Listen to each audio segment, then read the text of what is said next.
As some of you may know, we are talking to Ruth, who was on Resurrection Boulevard and 1,000 other things, a very talented actress, and now you're wearing another hat as a writer. Tell us how this came about. I think as an artist, you just want to express yourself, whether it's acting or writing or producing or juggling, whatever it is. But I've always wanted to be a writer. You know, I was an actress who always wanted to be a writer, and I secretly wanted to write.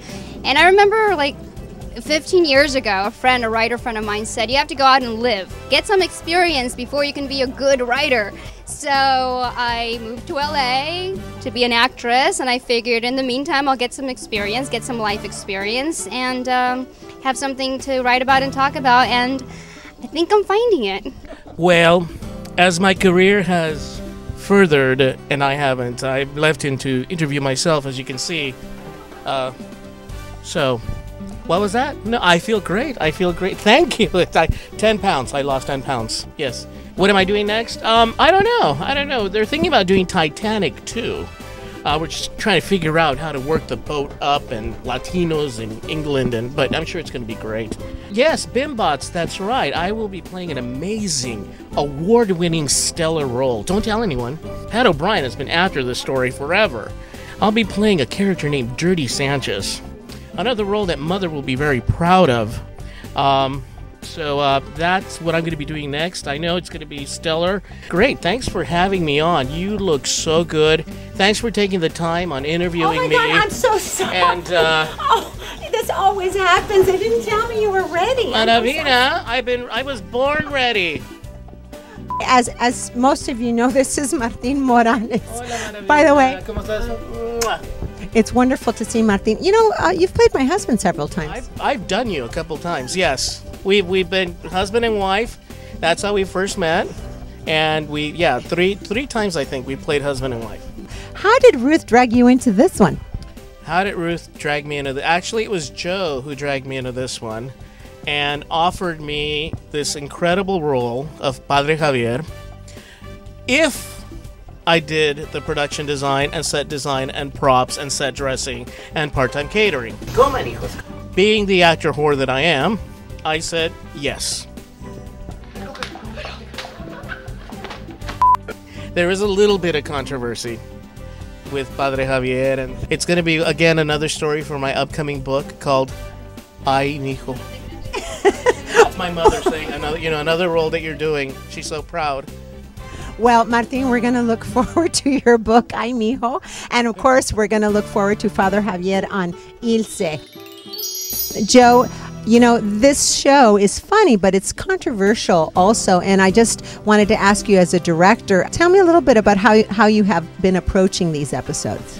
Well, I've never been one to shy away from controversy because I tend to have, for some reason, everything I've done has some kind of, taboo in it. Watch Pasiones Obsesionantes and you'll see what he means. But I think as artists, I think we need to really delve into that, and I think it makes this kind of thing really more interesting. It's not a safe show. It's not a pretty show in that regard. Except for what Martin worked on. Except for, yes, exactly.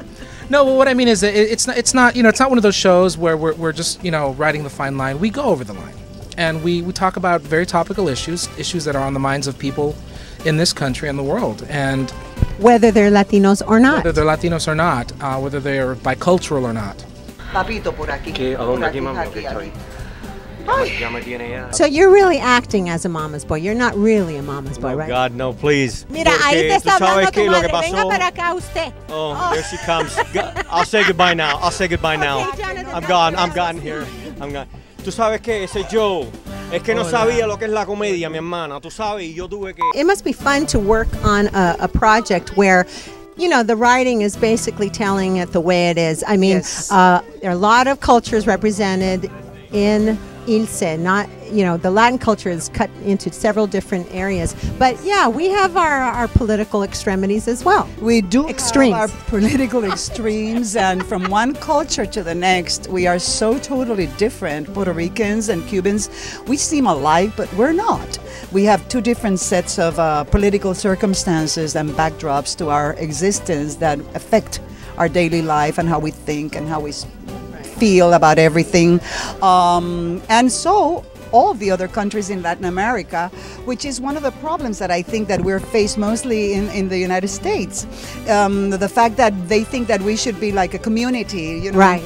Because I was talking to Herbert Sigüenza about this, because there's no cultural references that are alike from one country to another. In this specific show, you are going to see, well, those differences played out maybe to some extremes sometimes, but I am glad that we are the owners of our own stereotypes in this. Ooh, I love that, Ivonne. I'm so glad that we own it, you know. The owners of our own stereotypes. Yeah, Well, we owned it. You know? Yeah. Nobody wrote it like that.